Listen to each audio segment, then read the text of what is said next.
ఓం నమ శివాయ. ఓం నమ శివాయ గురువు. ఓం నమ శివాయ.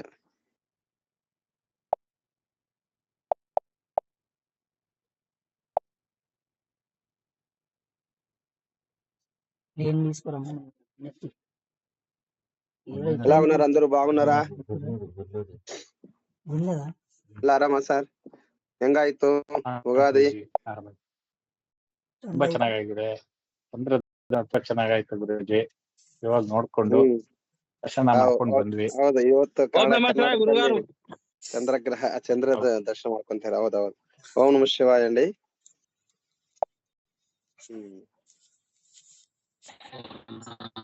ಓಕೆ. ಓಂ ನಮ ಶಿವಾಯ.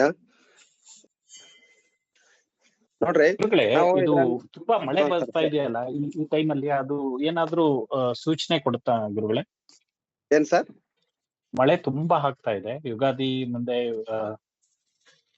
ಮಳೆ ಪ್ರಕೃತಿ ಅದೇ ಪ್ರಕೃತಿ ಇದು ಸರ್ ಚೇಂಜ್ ಆಗಿತ್ತಲ್ಲ, ಅದರ ಸಂಬಂಧಪಟ್ಟಿದ್ದೆ. ಈ ಸಾರಿ ವರ್ಷಗಳು ಚಲೋ ಇದಾವ ಸರ್, ಏನ್ ತೊಂದ್ರೆ ಇಲ್ಲ. ಒಳ್ಳೆ ವರ್ಷಗಳು ಇದಾವೆ ಈ ಸಾರಿ. ಆಯ್ತು. ಅಂದ್ರೆ ಒಳಕ್ಕೆ ಬೇಕಾದಷ್ಟ ವರ್ಷಗಳು ಬರ್ತಾವ ಅಂತ ఐతే ಇದ್ರಲ್ಲಿ ఒళ్ళేదైతే. ఓకే అండి. మీ పంచాంగ శ్రవణాలు మీరు చేసుకున్నారా? అంటే మీ దగ్గర మీ గుళ్ళలో కానీ అక్కడ చేశారా? చేసుకున్నాం గురుగారు. చదివారా పంచాంగము? చదివాము గురుగారు. ఒకటి ఏమడుగుతున్నారంటే గురుగారు, ఇప్పుడు ఏదన్నా గృహప్రవేశాలు కానీ ఏమైనా చేసుకోవాలంటే ఎప్పుడు బాగుంటాయని అడుగుతున్నారు గురుగారు. దానికి తారాబలము చంద్రబలం ఎట్లా చూసుకోవాలి, అది ఒకసారి మీరు చెప్పగలుగుతారా గురుగారు? నెక్స్ట్ మాట అదే కదా. అదే వాళ్ళు ఏ డేట్ కు పెట్టుకోవాలి, డేటు ఏంది అదే అని అడుగుతారు. ఓన్లీ గురుబలమే కాకుండా తారాబలం కూడా చూసుకోవాలంటారు కదా గురుగారు, అందుకోసం అని అడిగాను.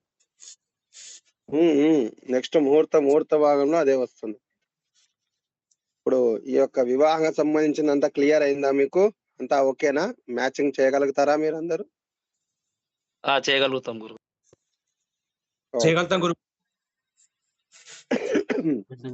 ఓకే అండి. ముహూర్త భాగం అయిపోయిందంటే మనకి ఇంకా సోమవారం నుండి వివాహం మ్యాచింగ్ అయిపోయిందంటే ఇంకొచ్చేసారి నుంచి మనకి సోమవారం నుండి ముహూర్త భాగమే తీసుకుంటాము.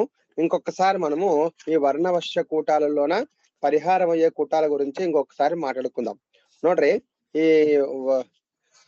ಮೇಳಾಪಕದಲ್ಲಿ ಅಂದ್ರೆ ಸಾಲಾವಳಿ ಒಳಗಡೆ ಈ ಪರಿಹಾರ ಆಗೋ ಕೂಟಗಳ ಬಗ್ಗೆ ಒಂದ್ಸಾರಿ ಮಾತಾಡೋಣ. ಫಸ್ಟ್ ಪರಿಹಾರ ಆಗೋದೇನಂದ್ರೆ ಗಣಕೂಟಮಿ ಅಂತ ಒಂದಿರ್ತೈತ್ ನೋಡ್ರಿ. ಇದಕ್ಕ ಗಣಕೂಟಮಿಗೆ 6 గుణಗಳಿರ್ತವೆ. ಏನು గణకూటానికి మనకి 6 మార్కులు ఉంటాయండి.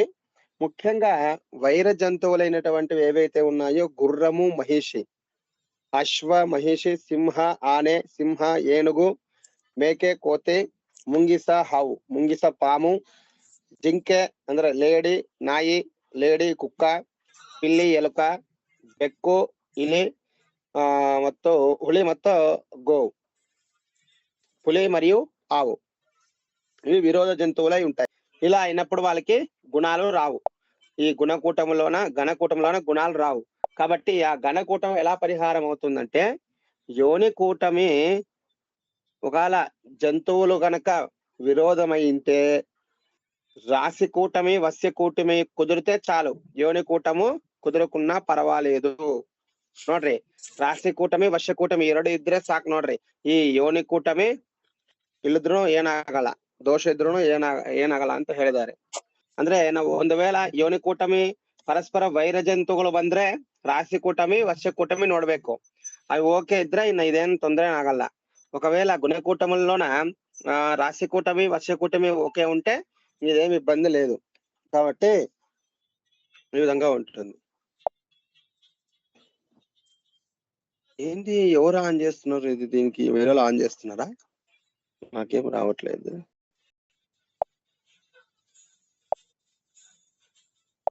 ఏది గురుగారు? అడ్మిన్ అడ్మిన్ అయితే నేను చేస్తున్నాను. మీకు వస్తుందా అది? అవును, నాకు కూడా వస్తుందిగా. ఎవరు ఇంకొకరు మాట్లాడుతున్నారు? ఎవరు? అమర్నాథ్ గురుగారు. నాకు కూడా వస్తుంది గురుగారు అడ్మిన్. అవునా? గురుగారు. గురుగారు నాకు కూడా లేకపోతే వచ్చింది గురుగారు. అందరికి వచ్చింది కానీ నాకు నమస్కారం వస్తలే. గురుగారు. నమస్కారం అండి. ఇంతవరకు నాకే వచ్చింది కానీ మరి ఎందుకు వెళ్ళిపోయింది? యాడ్ మీ గురువు గారు అని చాలా మంది అడుగుతున్నారండి. ఎవరైనా వస్తే యాడ్ చేయండి వాళ్ళకి.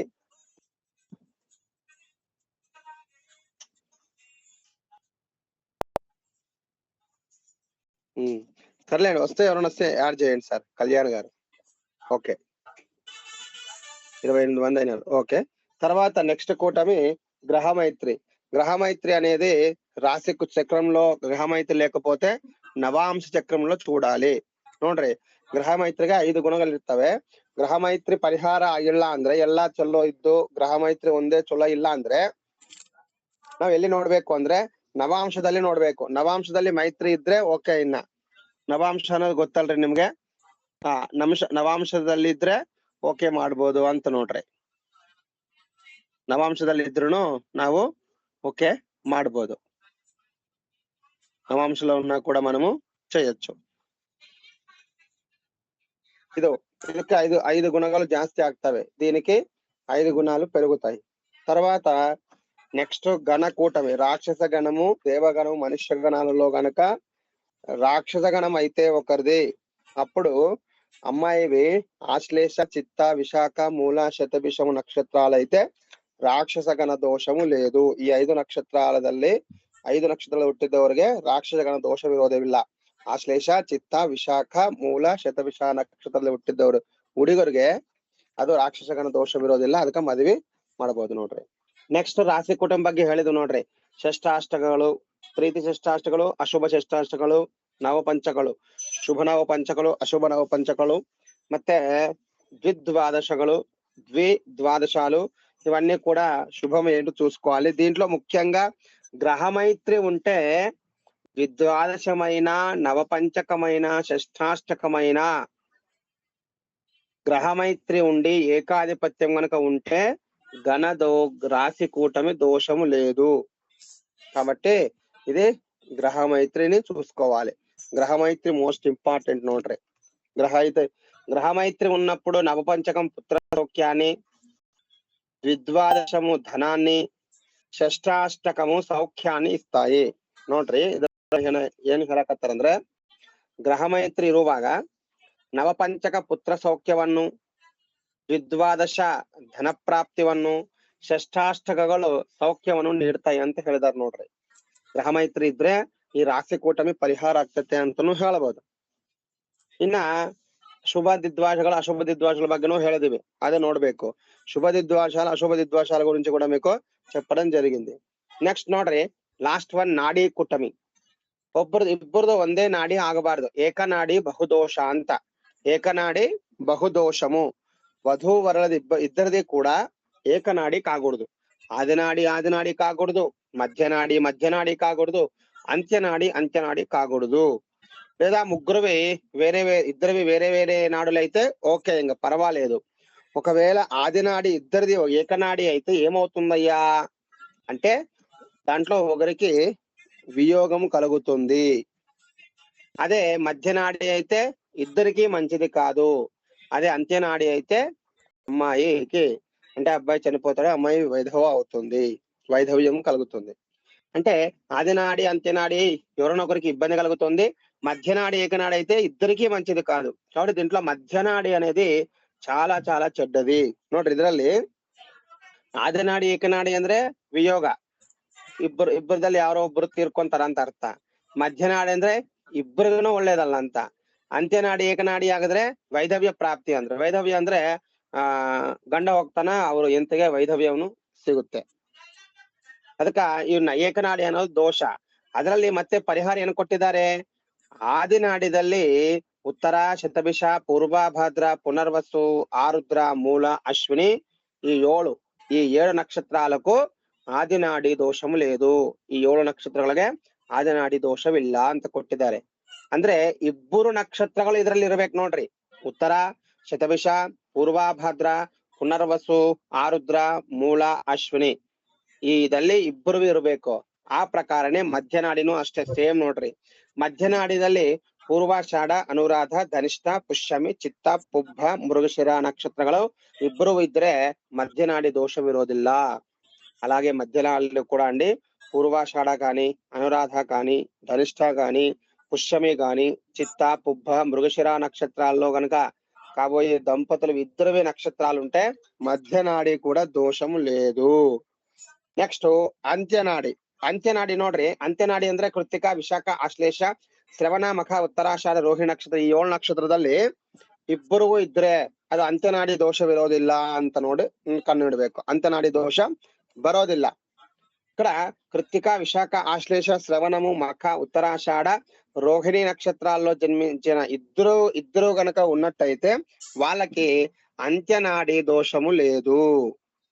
కాబట్టి ఇక్కడ కూడా మనకి ఉంటుంది, దోషము లేదు అని చెప్పి మనం తెలుసుకోవచ్చు. ఆ విధంగా మనకి కలుగుతుంది. ಇವೆ ನಾಡಿ ದೋಷಾనికి 8 ಗುಣಾలు ఉంటాయి ನೋಡ್ರಿ. ಏಕನಾಡಿಯವರಿಗೆ ಗುಣ ಪರಿಹಾರ ಆಗಿದ್ರೆ 8 ಗುಣಗಳು ಜಾಸ್ತಿ ಆಗ್ತವೆ. ಬಟ್ ಗುಣಗಳು 36 ಇರ್ತವೆ, ಅದರಲ್ಲಿ 18 ಗುಣಗಳು ಬಂದ್ರೆ ಸಾಕು ಅಂತ ಹೇಳಿದ್ದಾರೆ. మొత్తం 36 గుణాలు ఉంటాయి. దాంట్లో 18 గుణాలు వస్తే చాలు అని చెప్పడం కూడా జరుగుతుంది. ఎగ్జాంపుల్, ఈ రోజు ఒక ಮ್ಯಾಚಿಂಗ್ చేయడానికి పోయానండి.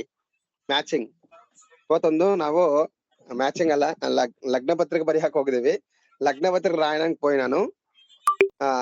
అక్కడ ఏమైందంటే వాళ్ళు మ్యాచింగ్ ఎవరికి అడుగుతున్నారంటే అమ్మాయికి అబ్బాయికి అడగట్లేదు, ಅಮ್ಮಾಯಿ ತಲ್ಲಿಗೆ ಅಬ್ಬಾಯಿ ತಲ್ಲಿಗೆ ಮ್ಯಾಚಿಂಗ್ ಕುದುರುತ್ತುಂದಾ ನೋಡ್ರಿ.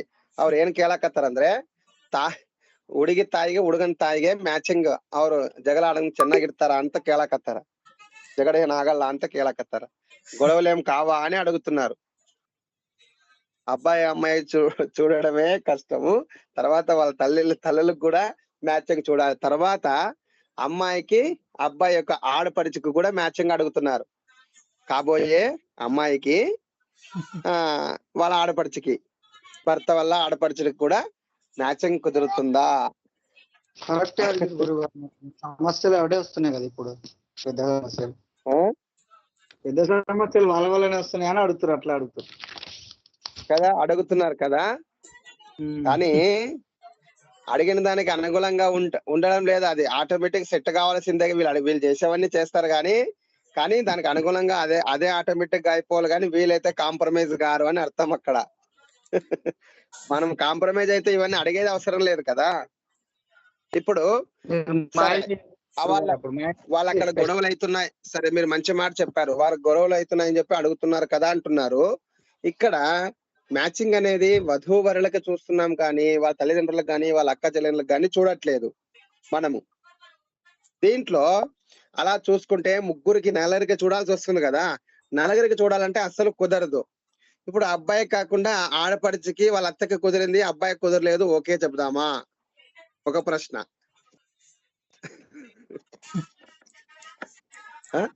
అంటే ఇవన్నీ కూడా అట్లా చూసుకుంటూ పోతే అవి కాని పనులు అనమాట. అవన్నీ కావు కూడా. అడిగే వాళ్ళు మస్తుగా అడుగుతారు. దీనికి ఆన్సర్ ఏంటి తెలుసా అండి? సింపుల్. అబ్బాయికి కుదిరినది అంటే ఆడపడిచికి కుదిరినట్టే, తల్లి కుదిరినట్టే, అందరికీ కుదిరినట్టే. ఆడపడిచి జన్మించిన గర్భంలోనే ఇతను జన్మించాడు, అదే తల్లికి జన్మించాడు. కాబట్టి ఇక్కడ ఏంటిదంటే అబ్బాయికి అమ్మాయికి మ్యాచింగ్ కుదిరిందంటే అందరికీ కుదిరినట్టే. హోల్సేల్ గా చెప్పేయచ్చు మీరు, అమ్మ అత్తకు బాగుంది, అత్తకు బాగుంది, తర్వాత ఆడపడిచికి బాగుంది, అందరికీ బాగుందని చెప్పాడమే తప్ప మళ్ళా ఆడపడిచి పేరుకి అమ్మాయి పేరుకి ఆడపడిచి అది తల్లి అత్తకి మళ్ళా అమ్మాయికి పేరు మీద అవన్నీ ఏం చూడకూడదు. ఇంకోటి బంగారు పాదం వెండి పాదాలు ఉన్నాయి చూసినారా, ఇవి కూడా పెద్దగా పట్టించిన అవసరం లేదు. ఏమంటే కొంతమందికి అవే తెలుసు కాబట్టి అదే అడుగుతుంటారు కొంతమంది. దాన్ని మనమే సర్దుబాటు చేసుకుంటూ పోవాలి. అలా ఇక్కడ పల్లెటూరులో అదే బంగారు పాదం పెడతారు.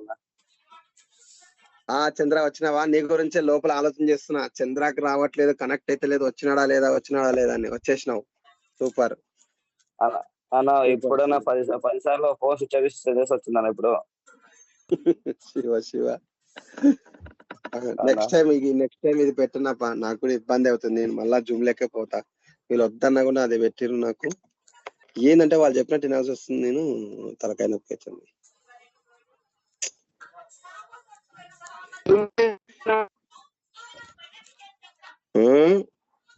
ఏంటిదండి గుండప్ప శాస్త్రి గారు, మీది మాట వినిపిస్తలేదండి, సిగ్నల్ డల్ ఉన్నట్టుంది మీది,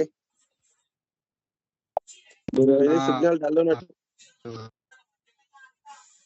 మీది ఉందా, నాకు వస్తలేదా సార్? నా వాయిస్ క్లియర్ ఉందా సార్ మీకు అందరికి? నా వాయిస్ క్లియర్ ఉందా అండి? వినబడుతుంది మీ వాయిస్ క్లియర్ ఉందన్న. ಗುರುಜಿ ಟೈಮಿಗೆ ಚೆನ್ನಾಗಿ ಬರ್ತಾ ಇದೆ.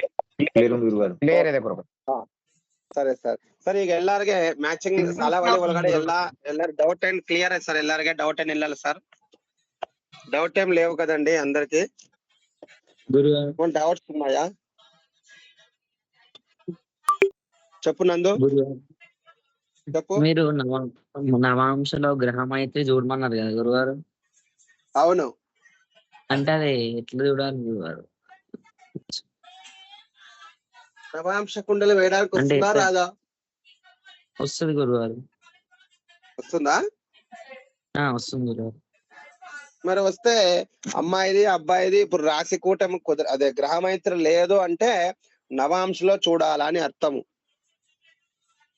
గురుగారు, రాశి చక్రంలో ఏ విధంగా వేస్తావు చంద్రుడిని, అట్లా నవాంశ చంద్రునికి మైత్రి చూడాలి.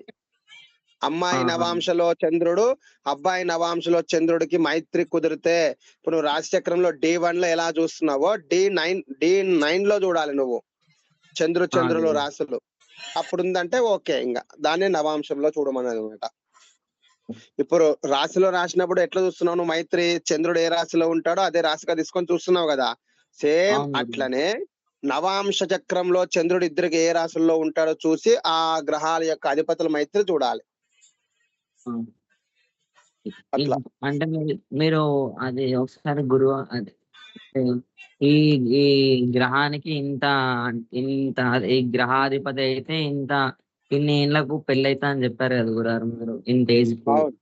అది అది పెళ్లి గురించి అంటే దానిలో అది అంటే అర్థం అవుతలేదు గురుగారు. అదే ఆ అధిపతి సప్తమాధిపతి ఎవరైతారో అప్పుడు సప్తమాధిపతి, మేష లగ్నానికి సప్తమాధిపతి ఎవరు?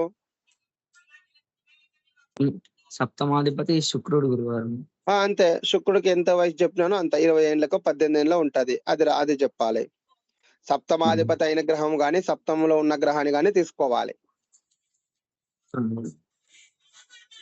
ఇప్పుడు సప్తమాధిపతి శుక్రుడు, సప్తమంలో ఉన్న గ్రహాలు 3 కూడా పెళ్లికి కారకత్వం వహిస్తాయి. దాంట్లో ఏది బలంగా ఉంటే, సప్తమాధిపతి బలంగా ఉన్నాడా, సప్తమంలో ఉన్న గ్రహాలు బలంగా ఉన్నాయా, శుక్రుడు బలంగా ఉన్నాడా చూసుకొని ఆ గ్రహానికి సంబంధించిన యొక్క గ్రహ వయసు చెప్పాలి. సప్తమాధిపతి బుధుడయి మీన లగ్నమై సప్తమాధిపతి బుధుడై సప్తమంలో ఉచ్చ స్థానంలో ఉంటే ఆ బుధుడే ఇస్తాడు వివాహాన్ని. బుధుడు అంటే 16-18 ఏళ్ళు కాబట్టి 16-18 అని చెప్పకూడదు, కానీ ఇప్పుడు శీఘ్రంగా వివాహం యోగ్యం ఉందని చెప్పాలి. అంటే వివాహం ఇప్పుడు అబ్బాయిలకైతే 21-22లోనే అయిపోతుందమ్మా వివాహం అని చెప్పాలి. ఇప్పుడు చదువులన్నీ పెద్దగా ఎక్కువ ఉన్నాయి కాబట్టి 24, 26, 27 సంవత్సరాల వరకు కూడా చదువుకుంటున్నారు కాబట్టి కొద్దిగా మనం దాన్ని చూసి అనుగుణంగా వ్యవహారానికి అనుగుణంగా చేసి చెప్పాలి, గుడ్డిగా చెప్పకూడదు. అంటే ఇప్పటి వరకే మీరు మీన లగ్నం గురించి చూస్తుండే గురుగారు, మీరు చెప్పినట్టే సేమ్ ఒక జాతకం ఉంది. దాంట్లో అంటే దానిలో బుధుడు మీన లగ్నానికి కన్యా రాశి 7వ స్థానం అవుతుంది సప్తమం అదే అవుతుంది కదా. ఆ సప్తమాధిపతి తులారాశిలో ఉండు గురుగారు. మరి బలంగా లేడు, బలహీనంగా ఉన్నాడు. 8వ ఇంట్లో ఉన్నాడు కదా, 8వ ఇల్లు మంచిది కాదు కదా, అందుకే బలహీనంగా ఉన్నాడు. బుధుడు ఇవ్వడాడ. సప్తమంలో ఎవరున్నారో వాగ్రహం చూడాలి. రాహువు, సూర్యుడు, గురుడు, శుక్రుడు ఇవి కూడా అలానే ఉన్నాయి గురుగారు. శుక్రుడు నీచ స్థానం ఆడ, శుక్రుడు కూడా ఇయ్యాడు, గురువు ఇస్తాడు. లగ్నాధిపతి సప్తమంలో ఉన్నాడు కాబట్టి గురువు ఇస్తాడు. గురువు సంవత్సరాలు 25, 26 ఉంటుంది, అది తీసుకోవాలి. రవి గురువులు ఇద్దరు సేమే ఇస్తారు, 25, 26లోనే ఇస్తారు. కానీ రవి కూడా ఆడే ఉన్నాడు కాబట్టి రవి అక్కడ షష్టాధిపతి అవుతాడు కాబట్టి గురువే ఇస్తాడు. అక్కడ గురువే ఇస్తాడు. గురువు వల్ల వస్తుంది. గురువు అంతర్దశలోను గురు మహర్దశలోను గురువు అవును. గోచారిత్య బలంగా ఉన్నప్పుడు ఈ జాతకునికి వివాహం అవుతుంది. 26, 27 సంవత్సరాల్లో పెళ్లి అవుతుంది. పెళ్లి అయిందా? పెళ్లి కాబోతుందా? నీదేనా? లేదు గారు, పెళ్లి ఒకరి అంటే భక్తుల గురుగారు. కాదు, అయ్యిందా? కాలేదా ఇంకా? కాలేదు గురుగారు. ఎన్ని సంవత్సరాలు ఉన్నాయి ఆయనకి? అంటే అదే అడగలేదు. అంటే వాళ్ళు బిఆర్ఓ సరే, డేట్ ఆఫ్ గురుగారు. బర్త్ రాసుకున్నావు కదా, డేట్ ఆఫ్ బర్త్ ఇయర్ చెప్పు, మనమే లెక్కేద్దాం. ఆయనకి అడిగేది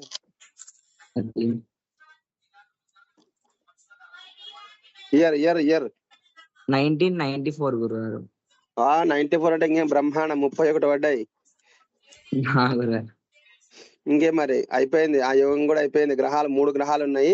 నాకు తెలిసి సప్తమంలో ఒక నీచ గ్రహము, లగ్నాధిపతి ఉండడము, షష్ఠాధిపతి ఉండడము, సప్తమాధిపతి అష్టమములో ఉండడం, ఇవన్నీ చూస్తుంటే మాక్సిమం 25 సంవత్సరంలో బకెట్ దన్నేసినట్టున్నాడు. అప్పుడే ఏదో జరిగింది, సంథింగ్ రాంగ్ అయి ఉంటుంది.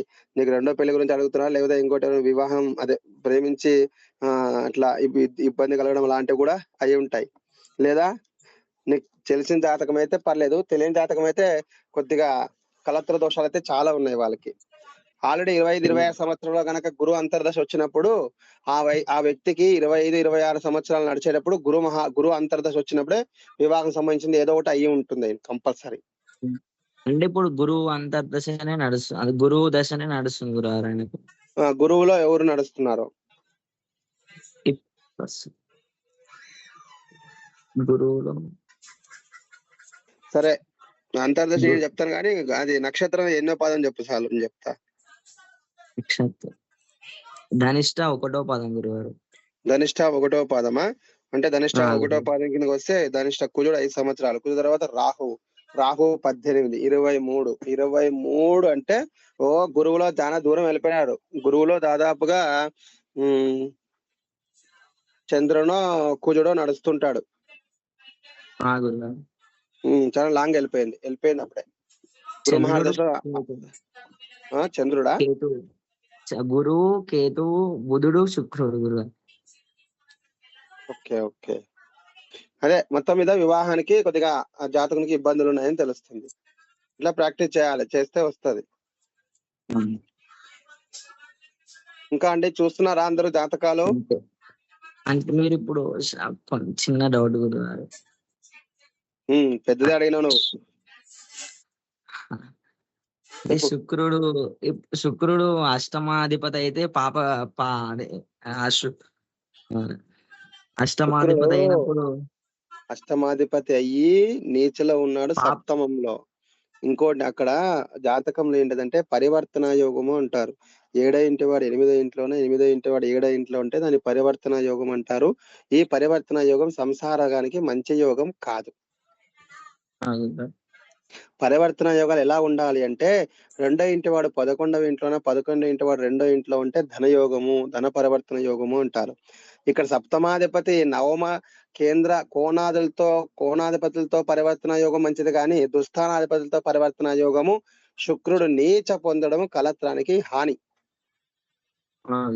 నాకు తెలిసి 2 వివాహాలు అయ్యే యోగ్యం కూడా ఉంటుంది జాతకుడికి. నేను తెలుసా నీకు బాగా? అంటే శుక్రుడు స్వక్షేత్రంలో ఉండు గురువారు. స్వక్షేత్రంలో ఏడున్నాడు? కన్యలో ఉన్నాడు అని చెప్పినావు. ఒక్క నిమిషం మంచిగా చూడు. తులాలో ఉండు గురువారు.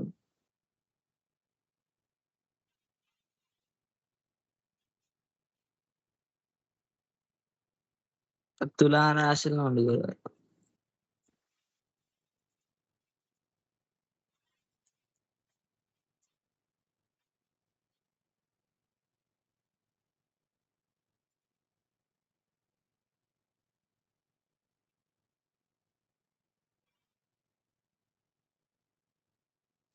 ఏం నందో చెప్పు. స్వక్షేత్రంలో ఉండు గురుగారు. నువ్వే అన్నావు కదా కన్యా రాశిలో ఉన్నాడు అని. కన్యా రాశి స్వక్షేత్రం ఎందుకు అవుతుంది? తులలో ఉంటే స్వక్షేత్రం అవుతుంది. తులలో ఉండు గురుగారు. ఎవరు? శుక్రుడా? గురుగారు. అలా చూద్దాంలే. ఇంకా అష్టమంలో ఉన్న అష్టమాధిపతి అయితే పాపగ్రహం గురుగారు. అది 6, 8, 12 మరి నువ్వేం అది రాసుకున్నావు? పాపగ్రహాలు రాసుకోలేదా? అంటే ఓన్లీ గురువు శుక్రుడు శుభగ్రహము, మిగతా పాపగ్రహాలని చెప్పారు కదా గురుగారు. దాంతో పాటు జాతకంలో దుస్థానాలాధిపతులు పాపగ్రహాలు అని చెప్పాను కదా. గురుగారు అంటే గురువు మరి శుక్రుడు అయినా కూడా పాపగ్రహం గురువు. 8, ఏ 12 గ్రహమైనా సరే అష్టమ భావాధిపత్యము, షష్ఠ భావాధిపత్యం, వ్యయ భావాధిపత్యం పడితే పాపినే. గురువైనా కూడా తప్పు చేస్తే పాపినే. అంతే, కర్మ కర్మే. అక్కడ అర్థం ఏంటి తెలుసా? గురు శుక్రుడు పాపాధిపత్యం పొందడం అంటే వారి జన్మ జాతకము బాగలేదు అని ఫస్ట్ అర్థం. వాడు కర్మని ఎక్కువ చేసుకొచ్చినాడు అని అర్థం అన్నమాట. పరోక్షంగా జాతకాన్ని చాలా దీర్ఘంగా పరిశీలించినట్టయితే అన్ని బాగా తెలుస్తాయి.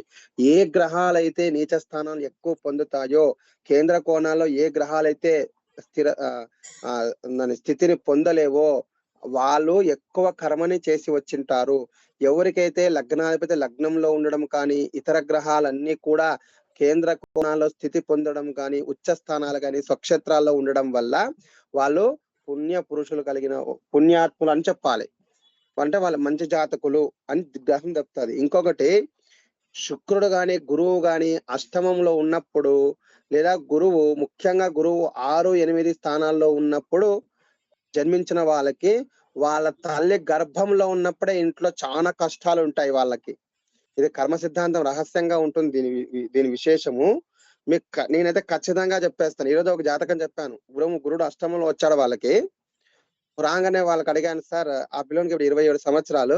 వాళ్ళకి అడిగాను, సార్ మీరు ఈ బాబు అంటే మీ తల్లి గర్భంలో ఉన్నప్పుడు భార్యాభర్తల గొడవలు, ఇంట్లో సంసార గొడవలు ఉన్నాయని అడిగాను. కరెక్ట్ ఆ టైంలోనే వాళ్ళు విడిపోవడం, దూరం కావడము, బాబు పుట్టిన తర్వాత 5 నెలలకి కలవడము, అలాంటివి జరిగినాయి అనమాట. అంటే గురువు 6, 8 ఇంట్లో జన్మించిన జాతకులకి చూడండి, మీరు కూడా పరిశీలించండి. మాక్సిమం వాళ్ళ ఇంట్లో అప్పుడు గొడవలు అవుతుంటాయి. అత్త కోడళ్ళ గొడవలు కానీ, లేదా భార్యాభర్తలు కొట్టుకొని తిట్టుకోవడం కానీ, అట్లా కంపల్సరీ జరుగుతాయి. గురువు బలంగా ఉంటేనే వాళ్ళ జన్మ రాయితే మంచిగా కర్మ మంచి కర్మ అని. ఎందుకు గురువే తీసుకోవాలంటే, గురువు ఇక్కడ జీవకారకుడు, జీవం రావడానికి కారకుడే గురువు అన్నమాట. కాబట్టి ಆ ಗುರುವು ಬಲಹೀನಂగా ఉన్న ಜಾತಕುಲಕ್ಕೆ ಆ ವಿಧಂಗ అవుతుంది. ನೋಡ್ರಿ, ಇಲ್ಲಿ ಗುರು ಗ್ರಹ ಅನ್ನೋದು ಯಾರ ಜಾತಕದಲ್ಲಿ ನೋಡಿದ ತಕ್ಷಣ 6, 8ದಲ್ಲಿ ಕಾಣಿದ್ರೆ ಅವ್ರಿಗೆ ಕರ್ಮ ಜಾಸ್ತಿ ಐತೆ, ಅನುಭವಿಸೋದು ಜಾಸ್ತಿ ಕರ್ಮ ಐತೆ ಅಂತ ಗೊತ್ತಾಗ್ತೈತೆ ನೋಡ್ರಿ. ಅದೇ ಗುರುವು ಲಗ್ನದಲ್ಲಿ, ಕೇಂದ್ರ ಸ್ಥಾನದಲ್ಲಿ, ಕೋಣ ಸ್ಥಾನದಲ್ಲಿ ಇದ್ರೆ ಅವರು ಸ್ವಲ್ಪ ಜಾತಕ ಒಳ್ಳೆ ಜಾತಕರು ಅಂತಾನು ಹೇಳ್ಬೋದು. ಜಾಸ್ತಿ ಗುರುಗ್ರಹ ತಗೋಬೇಕು ನಾವು. ಗುರುಗ್ರಹ ಯಾಕೆ ತಗೋಬೇಕು ನಾವು ಅಂದ್ರೆ, ಗುರುಗ್ರಹ ಅನ್ನೋದು ಅದು ಜೀವಕಾರಕ. ಜೀವ ಬರೋದ ಕಾರಕನೇ ಗುರುವು.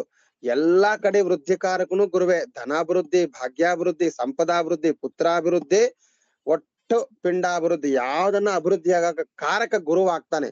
ఏదైనా అభివృద్ధి కావాలంటే మన జాతకంలోన గురువే కావాలండి.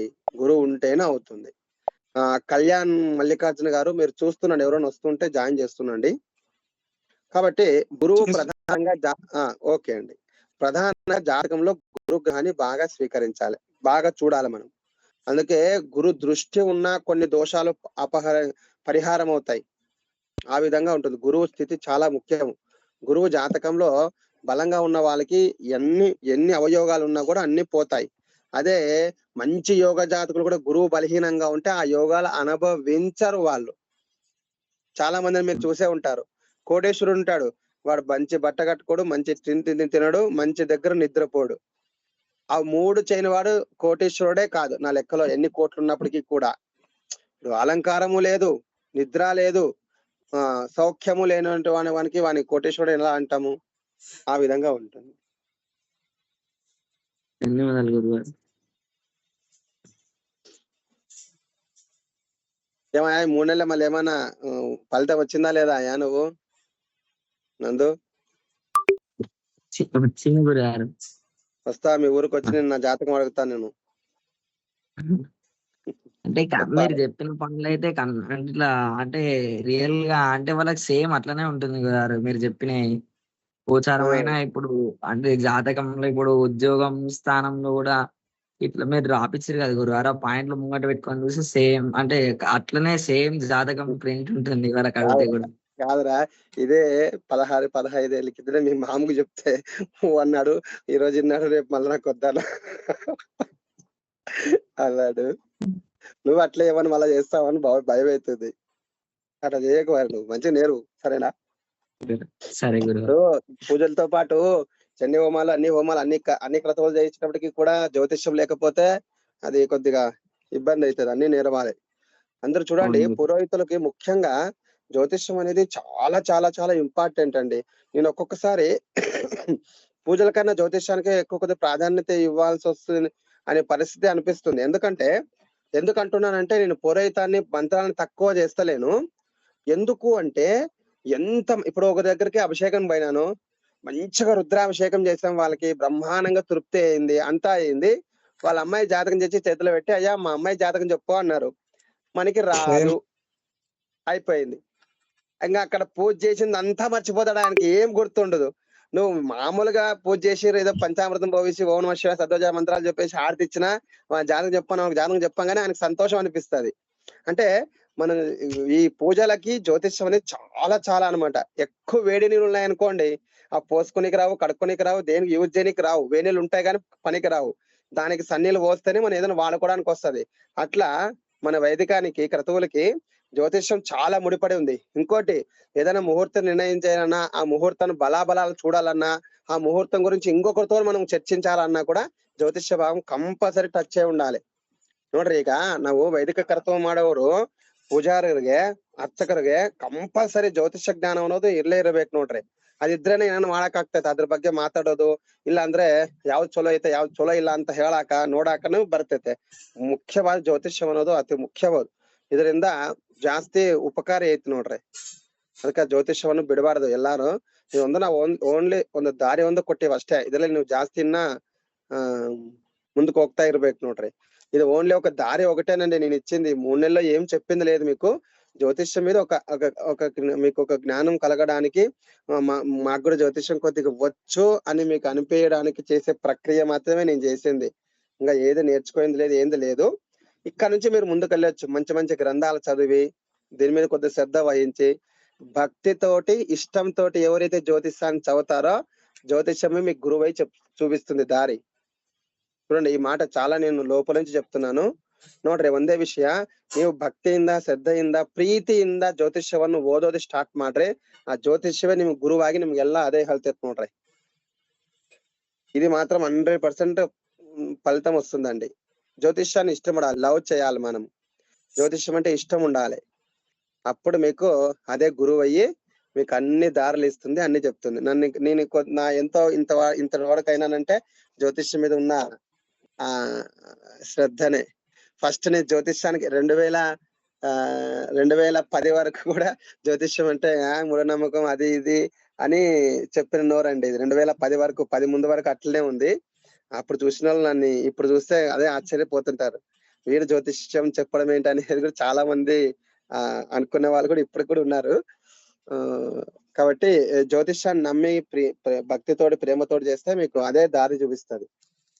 ఏమంటే ఇది మరి అట్లాంటప్పుడు అందరు చెప్పేది ఎందుకు జరగట్లేదు అంటే, ఇది అందరి నోట్లోనే నానదండి. అందరు చెప్పింది జరగడానికి ఇది జ్యోతిష్యం అట్లా ఉండదు. ఎవరైతే భక్తి పూర్వంతో దైవంతో అనుసంధానమే నిత్యము జపము తర్పణము ఈ ధ్యానం చేసే వాళ్ళు ఉంటారు చూడండి, వాళ్ళు చెప్పింది మాత్రమే కరెక్ట్ అవుతుంది. ఒకటే సూత్రమే, అందరూ 100 మంది ఒకటే సూత్రమే ఫాలో అవుతారు. కానీ అది ఏ నోట్లో పవిత్రమైన నోరు అట్లా అనుకున్నా మనము. అలాంటి శుద్ధి అయినా, నేను పవిత్రునని చెప్పట్లేదు, కాకుంటే నేను జ్యోతిష్యం చెప్పేటప్పుడు కానీ జ్యోతిష్యం చర్చించేటప్పుడు కానీ చూసేటప్పుడు కానీ నాకు ఆంజనేయ స్వామి ప్రసాదంగా భావిస్తాను. నేను ఆంజనేయ స్వామి చెప్పినట్టుగా చేస్తాను. ఆయన మీదే కూడా నేను అంతా ఆయన మీదే భారం వేస్తా. స్వామి నాదేం లేదు, చెప్పేదంతా నీదే, నువ్వు చెప్పినట్టుగా నీ లెక్కలకి కౌంట్ వేసుకుంటానే తప్ప నా లెక్కలకి వేసుకోనని చెప్పి నేను ఆయన మీద భారం వేసి చెప్పుకుంటూ పోతాను. ఇన్ని రోజులు అట్లే చేస్తాను, ఇప్పుడు కూడా అదే చేస్తున్నాను అనమాట. నాకు ఆయన పలికిస్తాడు అని చెప్పి నా నమ్మకం. అట్లా మీరు కూడా ఒక దైవాన్ని నమ్మి మంచిగా జ్యోతిష్యం ముందుకెళ్తే తప్పకుండా కనెక్ట్ అవుతుంది. అంతో ఇంతో జ్యోతిష్యం చెప్పిన వాళ్ళం అవుతాం. మనుషులు ఎట్లున్నారంటే మన ముందు ఏది అడగరండి. ఇప్పుడు చాలా మంది, ఇప్పుడు మన గ్రూప్ లోనే చాలా మంది, దగ్గర 30 మంది ఉన్నారు. ప్రతి ఒక్కరికి కూడా జ్యోతిష్యం వాళ్ళది తెలుసుకోవాలని తప్పకుండా ఉంటది, నా గురించి తెలుసుకోవాలని. కానీ కొంతమంది ధైర్యం చేస్తారు, కొంతమంది చెప్పరు, కొంతమంది ಸಪರೇಟ್ గా దీని గురించి ಆಲೋಚನೆ చేస్తారు. ನಾವು 30 ಜನ ಇದೀವಿ ನೋಡ್ರಿ. 30 ಜನಗನೆ ನಾವು ಭವಿಷ್ಯತ್ತಲ್ಲಿ ಏನಾಗ್ತೈತೆ ಅಂತ ನಮಗೆ ನೋಡೋದು ಅದು ಇಷ್ಟ ಇರ್ತೈತೆ ಎಲ್ಲಾರ್ಗೆ. ಅದು ಹೆಂಗ ಅನ್ನೋದು ಮುಂದೆ ಹೆಂಗಿರ್ತೈತೆ ಅನ್ನೋದು ಅವಾಗ ಅದ್ರ ಬಗ್ಗೆ ಯೋಚನೆ ಇರ್ತೈತೆ. ಒಟ್ಟು ಅದು ಯಾರು ಕೇಳಲ್ಲ. ಸ್ವಲ್ಪ ಜನ ಜಲ್ದಿ ಕೇಳ್ತಾರ, ಸ್ವಲ್ಪ జన జల్దీ కేళాల. హంగిರ್ತైతే భవిష్యత్తు తెలుసుకుని ఎవరుకుండదు, అందరికీ ఉంటుంది భవిష్యత్తు తెలుసుకోవాలని. కాబట్టి జ్యోతిష్యంలో ఇంకా ముందుకు పోతూనే ఉండాలి. సరేనండి, ఇప్పుడు ఈ యొక్క 3 నెలల్లో మనము జ్యోతిష్యం ప్రారంభంలో బేసిక్ సూత్రాలు, జాతకం రాయడానికి కావాల్సిన కొన్ని సూత్రాలు, రాసిన తర్వాత విద్య, ఉద్యోగం, వివాహం గురించి సూత్రాలు, తర్వాత ఒక మ్యాచింగ్ సంబంధించినవి, కుజదోషానికి సంబంధించినవి, అలాగే గోచారం, ముఖ్యంగా గోచారం. నిన్న చాలా మంది చూసారేమో అనుకుంటున్నా నేను. గోచారం ఏ రాశి వాళ్ళకి ఏ విధంగా ఉందో నేను ఇచ్చిన పేపర్లు పెట్టుకొని చూస్తే మీకు ఎక్సలెంట్ సరిపోతుంది. కొత్త పంచాంగాలు ఏవి కూడా అవసరం ఉండదు. గ్రహాలు చూసుకోవాలి ఎక్కడెక్కడ తిరుగుతున్నాయో, దానికి వాళ్ళ రాశికి ఎలా ఉందో గోచారం, ఇవన్నీ కూడా చెప్పడం జరిగింది. ఇంకొక 2 ಚಾಪ್ಟರ್ಸ್ ఉన్నాయి ನೋಡ್ರಿ. ಇಷ್ಟವರೆಗೆ ಪೂರಾ ಹೇಳಿದ್ವಿ. ಈಗ ನೆಕ್ಸ್ಟ್ ಇನ್ನ ಏನಿದೆ ಅಂದ್ರೆ ಬಿಟ್ಟಿದ್ದವು ముహూర్త భాగం ಒಂದು, ప్రశ్న భాగం. ముహూర్త భాగం, ప్రశ్న భాగం 2 ఉన్నాయి. ఈ 2 కూడా మీకు చెప్పేస్తే నా క్లాస్ పూర్తి అవుతుంది. కాబట్టి సోమవారం నుండి ముహూర్త భాగం చెప్తాను. ముహూర్త భాగంలో ముఖ్యంగా తారాబలము, చంద్రబలము, పంచగ్రహితం మోస్ట్ ఇంపార్టెంట్ 3 లెసన్స్ ఉంటాయి. అవి బాగా ఇంపార్టెంట్ అండి ఆ చాప్టర్ లో. కాబట్టి అవి ఎవరు మిస్ కాకండి. ఫస్ట్ ఒక వారం రోజుల్లో 3 అయిపోతాయి. తర్వాత ఇంకా ప్రశ్నలో అది ఈజీనే ఉంటుంది. ప్రశ్న రాసుకున్నా సరే సరిపోతుంది, ఈజీగా చెప్పేస్తారు. ఎందుకంటే జాతక భాగంలో టచ్ ఉంది కాబట్టి ప్రశ్నలు ఈజీగా అయిపోతాయి. ఆ విధంగా ఇంకా ఎవరైనా ఏమైనా ఏంటిది చెప్పు చంద్ర, చెప్పు. ఒకసారి ఇక్కడ మా అదే ఆదోన్లోన ఒక రాజకీయ నాయకుని షాప్, అదే షాప్ అంటే ఫ్యాక్టరీలో ఒక పూజకు పోయినా. ఫ్యాక్టరీలో లక్ష్మి అదే దీపావళి పూజకు పోయినా. నైట్ పూజ చేసినాం. వాళ్ళు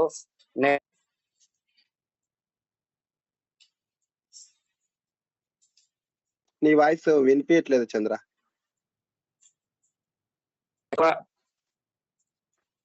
ఆయన కూర్చోబెట్టినా నన్ను ఆఫీస్ లో. కూర్చోబెట్టి ఇక 11 అయింది. ఆయన కూర్చోబెట్టి స్వామి ఇట్లా పలానా, నేనైతే పలానా శాస్త్రి గారి దగ్గర ఇట్లా పంచాంగం అడుగుతాను, వీళ్ళ జాతకం ఎలా ఉందో చెప్పండి అని చెప్పేసి నాకు జాతకం ముందు పెట్టాడు.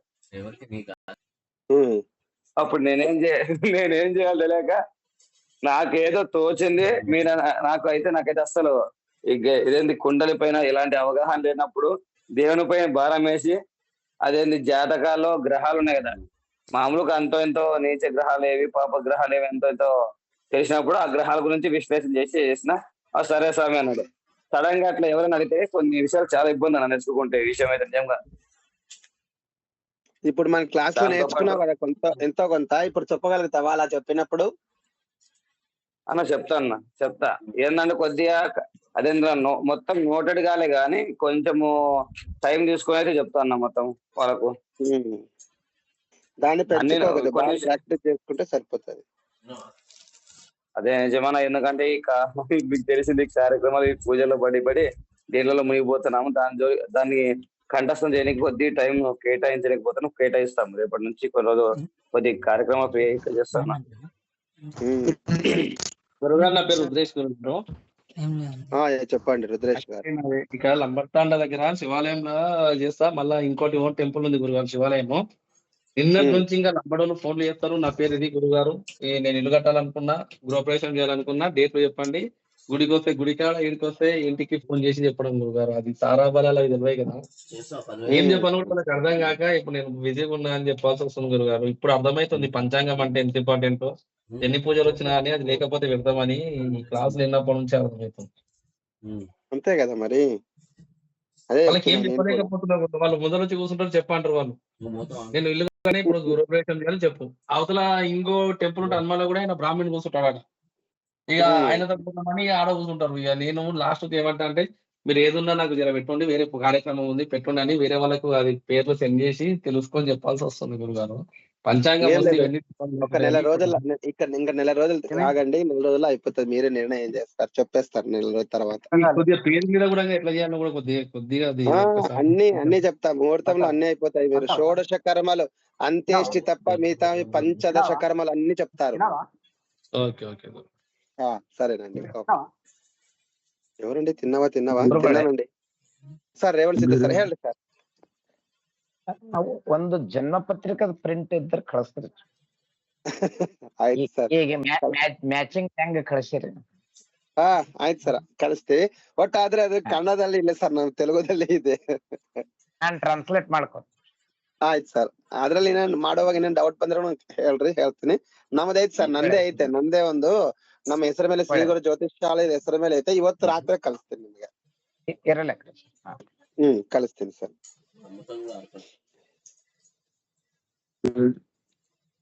చెప్పు నందు. అంటే ఇప్పుడు మీరు గుప్త జ్యోతిషం అని ఒక బుక్ చెప్పారు కదా గురుగారు. పీడిఎఫ్ కూడా పంపించినా కదా. ఆ బుక్ లో అంటే అది జన్మపత్రిక రాజ విధానం అని ఉంది గురుగారు. దాంట్లో నవాంశ రాశి చక్రము త్రెక్కాన చక్రం అని ఉంది గురుగారు. రేఖానమే కాదు, మొత్తము రాశి చక్రం తల్లి అయితే దాని పిల్లలు మొత్తం 60 మంది ఉంటారు. 16 షోడశ వర్గాలు ఉంటాయి. ముఖ్యంగా 16 మంది పెద్ద పిల్లలు ఉంటారు ఆమెకి. ఎవరికి? రాశి చక్రానికి. ఆ రాశి చక్రం ఆధారంగా 16 వస్తాయి. D2 నువ్వు చెప్పేది D3 ద్రేకానము, D4 చతుర్థాంశ, D5 పంచమాంశ, D7 సప్తాంశ, D9 నవాంశ. D9 అనేది నవాంశ. D10 D10 అంటే ఉద్యోగానికి చూసేది. D12 D14 ఇట్లా మొత్తం అన్ని కలిపి 16 షోడశ వర్గాలు ఉంటాయి. షష్ఠంశ వరకు కూడా. అంటే ఒక రాశిలో 30 భాగాలు ఉంటే షష్ఠంశకు పోతే అర్ధ భాగం వరకు పోతుంది. ఆ విధంగా అంశాలన్నీ ఉంటాయి అన్నమాట. అలాంటివి అవన్నీ నేర్పాలంటే మనకి సంవత్సరాలు కావాలి. ఇట్లా 3 నెలలు 4 నెలలు సరిపోదు. చూడండి, 3 నెలల్లోనే మనం ఏ విధంగా క్లాసుకు వస్తున్నాము. ఇంకా ఇన్ని సంవత్సరాలు పెడితే ఎవరు వస్తారు, ఎవరు రారు, అందరూ మర్చిపోతారు. అవి చాలా లోతైన పాఠాలు అన్నమాట. అందుకే అవి తీసుకోలేదు. ఓన్లీ ముఖ్యమైనవి రాసి నవాంశ మాత్రమే తీసుకున్నాం. ఇప్పుడు పెళ్లికి సప్తాం నవాంశ చూస్తాం కదా, అట్లా చదువుకి చతుర్థాంశ, సంతానానికి సప్తమాంశ, పెళ్లికి నవాంశ, ఇట్లా ప్రతి ఒక్క దానికి కూడా ఒక చక్రం ఉంటుంది. కవల పిల్లలకి షష్ఠాంశ, ఈ విధంగా చూసే ఉంటుంది అనమాట. అవన్నీ ఉంటాయి. అవి షోడశ వర్గులు అంటారు. దానిని 16 ఉంటాయి కుండలిలు. అంటే మొత్తం అంటే ఇట్లా సంస్కృత అక్షరాలు మొత్తము వేరే ఇచ్చిరు గురువారు. అదే కవేదాంశ అక్షరేజ, అదే దాన్ని నేను D1 D12 D2 అని చెప్తున్నా కదా. ఫస్ట్ రాశి, హోర, ద్రేకానము, చతుర్థాంశ, పంచమాంశ, సప్తాంశ, నవాంశ, దశాంశ, ద్వాదశాంశ, కవేదాంశ, అక్షరేక్షాంశ, ఇట్లా మొత్తం అన్ని కలిపితే షష్ఠంశ వరకు 16 ఉంటాయి. అవి దీంట్లో సెకండ్ది హోరా అనేది డబ్బు గురించి చూస్తారు. జాతకునికి నా ఆదాయం పట్ల నా సంపద డబ్బు గురించి చెప్పమంటే ద్రేకానం మన హోరా చక్రం చూసి చెప్తారనమాట. హోరా అనేది డబ్బుకు సంబంధించింది. అట్లా 16 సార్. బుక్స్ పేర్లు చెప్తారా గురుగారు? తెచ్చుకుంటాము. ఏది 16 చక్రాలవా? ఈ 16 చక్రాలు ఏ బుక్ లో? బుక్ గురుగారు ఇప్పుడు మనం చెప్పిన క్లాసుల గురించి కూడా ఇంకా మంచిగా రేపు కూడా మళ్ళీ రివిజన్ చేసుకోవాలి అంటే కూడా నేను ఒకటి ఫస్ట్ ఒకటి పంపించండి మీకు. ఫస్ట్ ఒక బుక్ పంపించిన, లేదా ముళ్ళపూడి వారివి ఇది జాతక భాగానికి 4 బుక్స్ ఉంటాయి. అవి తీసుకున్నా సరిపోతుంది. చూడండి, మంచిగా ఉంటాయి గురుగారు. ముళ్ళపూడి వారివి, ఆయన పేరు గుర్తొస్తలేదు, సర్వార్థ చంద్రికలు part 1 part 2 part 3 part 4 Sarvartha Chandrika. దాంట్లో అన్ని ఉంటాయి. అవి ఉన్నాయి గురుగారు. పార్ట్ 1 పార్ట్ 2 ఉంది. మరి ఓన్లీ మనం రోజు పూజ చేసి పెడితే అట్లనే ఉంటాయి. మనం ఓపెన్ చేసి చదివితే లేదు. మీరు పూర్తిగా చదవండి, ఆ బుక్ మొత్తం చదవండి. పార్ట్ 2 ఎక్సలెంట్ ఉంటుంది. పార్ట్ 1 కన్నా పార్ట్ 2 బాగుంటుంది ఆయనది. లీలాధర శర్మన నీలాధర ఏమో పేరు ఉంది, మర్చిపోయిన గ్రంథకర్త పేరు. ఆయనదే సర్వార్థ చంద్రికలే. 4 ఉంటాయి. 4 సంవత్సరాలు అయిన బుక్కులు కొనుక్కొని మీరు అన్నట్లు కొంచెం పూజ చేసే. అదే అందరూ నేను అదే అంటున్నా, జ్యోతిష్యం తరపున ఏదైనా బుక్ కొంటే చదివిన తర్వాతనే మనం పైన పెట్టాలి. చదివినంత వరకు మన చేతిలోనే ఉండాలి. చదివేంత వరకు బుక్ గ్రంథం, అది రూల్. అది సార్ ఇంకా ఎవరికైనా డౌట్స్ ఉంటే అడగవచ్చు.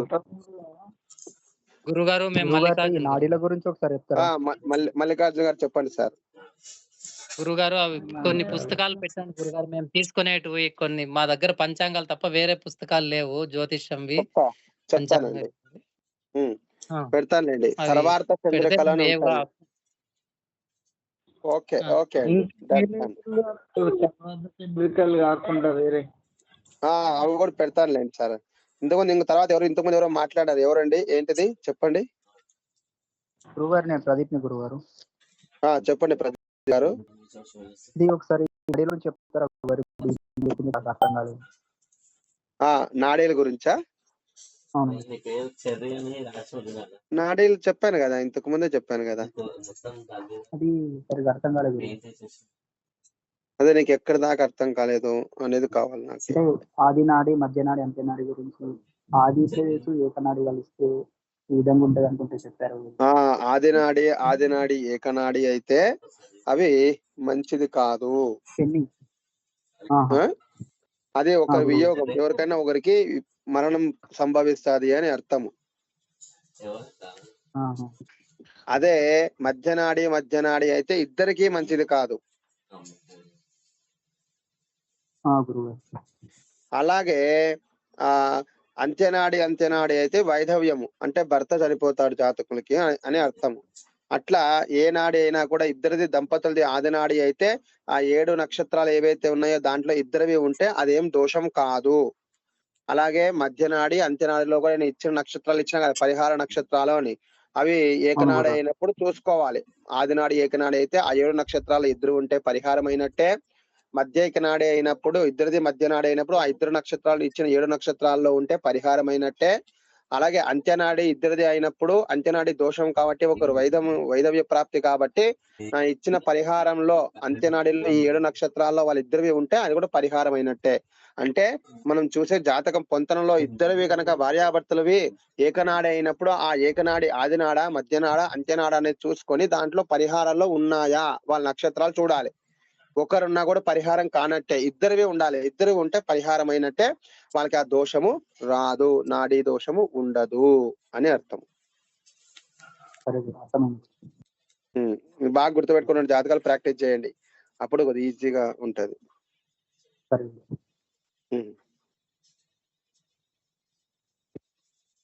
నాకు తెలిసి మీరు పంపించిన చదివితే బాగుంటదేమన్నా. అన్ని చదవాలి. కాదు, నాకేంటంటే ఈ చంద్రికలు అంటే ఆ బుక్స్ ఫస్ట్ మీరు పంపించిన PDF అనేది మా మైండ్ లో ఫిక్స్ అయితే తర్వాత సర్వార్థ చంద్రిక కానీ ఇంకో బుక్ కానీ మా మైండ్ లో ఇంకా బాగా ప్రింట్ అవుతుంది. అదే కదా ఫస్ట్ చెప్పింది, అదే కదా. ఫస్ట్ మీరు స్టార్టింగ్ లో బుక్లు వద్దండి, నా చదవండి, నేను పంపించిన PDF లో అన్ని ఉన్నాయి. అది చదివిన తర్వాత అది మొత్తం మీరు బాగా నమిలిన తర్వాత మీరు వేరే బుక్స్ చదివితే మీకు అర్థమవుతాయని ఫస్ట్ రోజే చెప్తాను నేను. అవును. అప్పుడు కొంతమంది అనుకుంటారు ఈయన పెద్ద చేస్తున్నా, అందరు అనుకుంటారు. కొంతమంది ఈయన పెద్ద చేస్తున్నాడు, బుక్ పేర్లు చెప్పమంటే ఏదో ఆస్తి అడిగినట్టుగా చేస్తున్నాడు అని అనుకుంటారు. ఆస్తి అడిగినట్టు కాదు, కానీ అది ఎవరైనా నేర్చుకోవచ్చు. కాకపోతే దానికి తగిన శక్తి మీలో ఉండాలి కదా, అందుకనే ఫస్ట్ చెప్తాను అనమాట వాళ్ళకి నేను. ఏమని, ఫస్ట్ మీరు నా బుక్ చదివి, నా ఇచ్చిన బుక్ 10, 11, 12 బుక్కులతో సమానం అనమాట. అది అన్ని దాంట్లో సేకరణ చేసి రాసింది కాబట్టి అది నాకు తెలిసి నేను ఇచ్చిన గైడ్స్ మీకు చాలా సరిపోతాయి. ఏమంటే జ్ఞానం ఎక్కువ పెంచుకోవడానికి వేరే బుక్స్ అంతే. సరే అండి, ఇంకొక ముహూర్తం ఫైల్ మీకు పంపించిన దాంట్లో ముహూర్తం ఫైల్ కూడా ఉందా మీకు? మీ దాంట్లో ఉంది కదా ముహూర్తం కూడా, అది కూడా దగ్గర పెట్టుకోండి. దాంట్లో ముహూర్తం సంబంధించి కూడా పంపించినానా మీకు? ముహూర్తాన్ని మీకు వచ్చిందా అండి? అన్న చూసుకుంటాం అన్న, ముహూర్త భాగం వచ్చిందన్న. అదే అది దాన్ని చూసుకోండి, అది ముఖ్యంగా. సరే, ఎల్లుండి నుంచి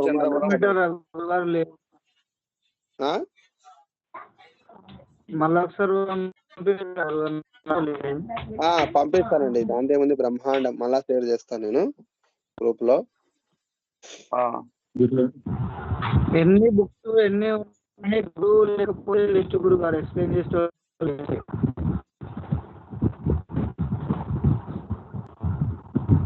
అంతేగా గురుగారు.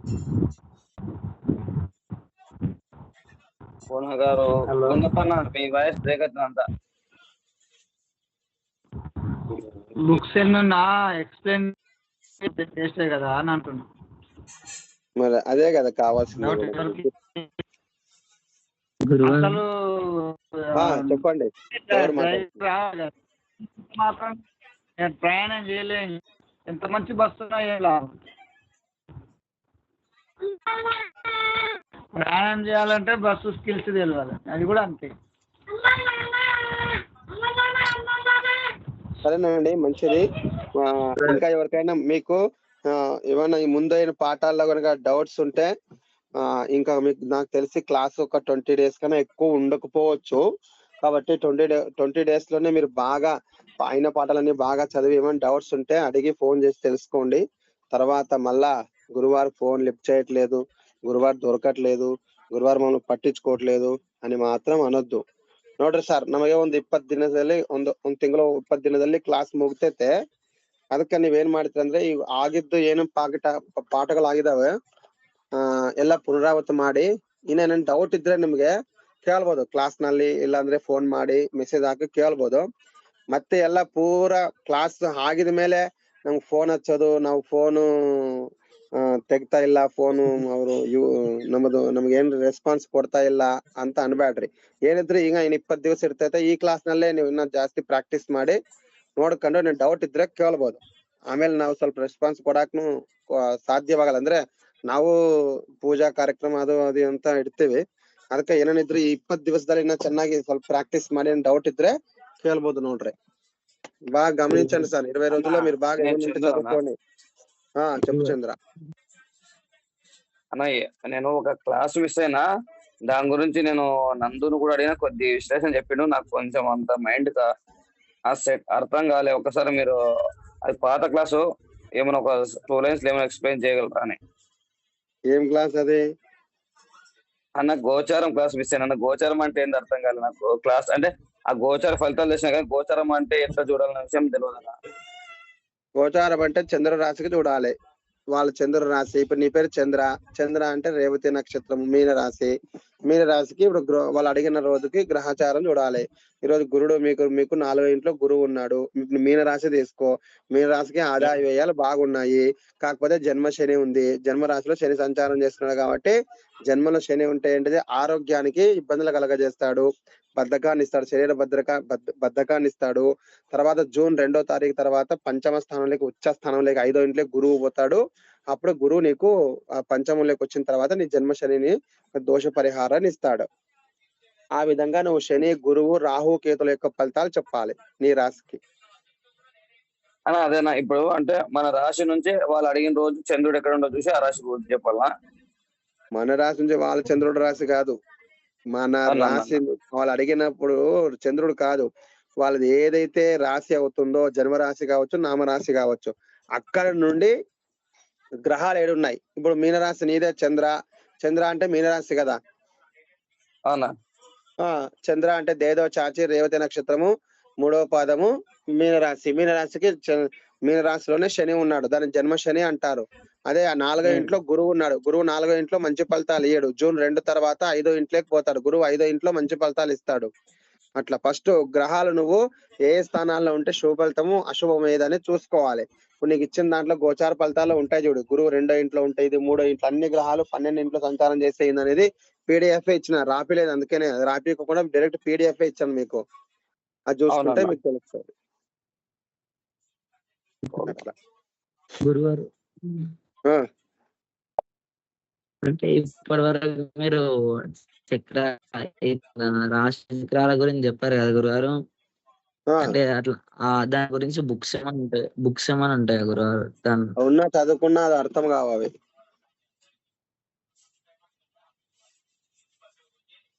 అవి చదవాలంటే నువ్వు దత్తనాడి అని ఉంటది, దత్తనాడి. ఆళ్ళ సుబ్బారావు గ్రంథ రచయిత, ఆళ్ళ సుబ్బారావు దత్తనాడి అని ఉంటది. దత్తనాడి గ్రంథాలు తెచ్చుకోవాలి. దాంట్లో కొన్ని యోగాలు ఉంటాయి, ఆ యోగాలను తెలుసుకోవాలి. ఇవన్నీ తెలుసుకునే లోపల నా అంత జుట్టు ఉంటది నీకు, ఇంకా మొత్తం పోతుంది. అంటే చదివిన అర్థం కావు అంటున్నావి, జుట్టు ఎక్కువకి వస్తుందిరా, కష్టం అవి. ఈ దీనికి షోడశ వర్గాల దగ్గరకు పోవద్దు. చాలా నవాంశి నీకు ఇప్పుడు నీకు ఏం కావాలి? ఫలితం కావాలి, సంతానము, వివాహము, తర్వాత విద్య, ఉద్యోగం, ఇవన్నీ రాశి చక్రంలో చూస్తున్నావు, రాశి నవాంశలో చాలా సరిపోతాయి. ఇంక మిగతా అవసరం లేదు. ఎక్కువ పోతే ఏమవుతుందంటే ఇబ్బంది అవుతుంది. అందుకని ఎక్కువ వద్దాను. ఎక్కువ నేరవద్దని అంటలేను, ఎక్కువ దూరం పోవద్దు అంటున్నా. స్పీడ్ ఎక్కువ అయిపోతే ఇబ్బంది అయిపోతుంది, మొత్తానికి బోర్లా పడుతుంది. సరే గురుగారు. చాలు, ఇది ఇప్పుడు నేర్చుకుని చాలు, భక్తులకు నేర్పించడానికి సరిపోతుంది. లేదు మామ నీకు పోటీ వస్తాను, నేను ఇక్కడ పెడతాను ఒకటి అంటే నీ ఇష్టం, కానీ ఇంకా చదువు. వస్తావారా పోటీ? లేదు గురుగారు, గురుగారికి పోటీ.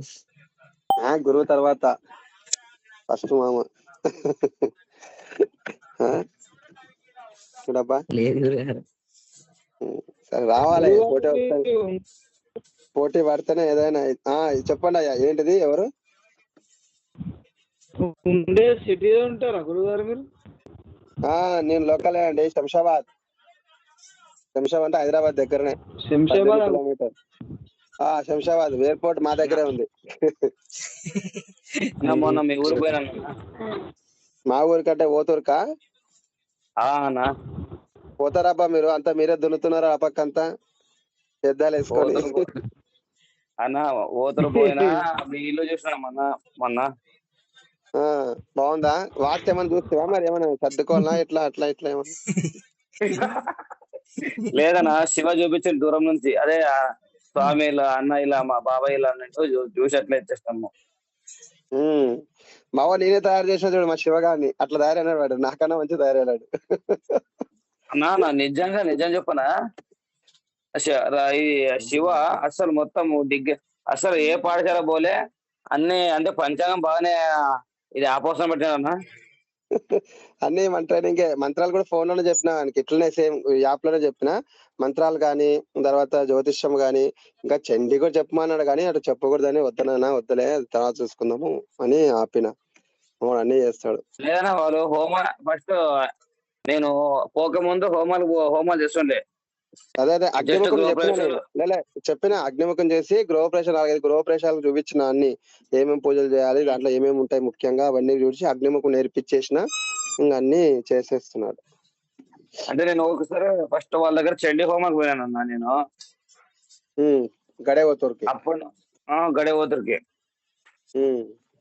సర్పంచ్ ఎలక్షన్ అప్పుడు వాళ్ళ ఊరు సర్పంచ్ గెలవాలని చెప్పేసి వాళ్ళ ఇంట్లో చండీ హోమం చేస్తాం. అప్పుడు పోయినా, అప్పటి నుంచి తర్వాత స్టార్ట్. అంతకు ముందు అయితే వాళ్ళు ఏ హోమం చేస్తుండే. అవునవును చెప్పండి రాజేష్.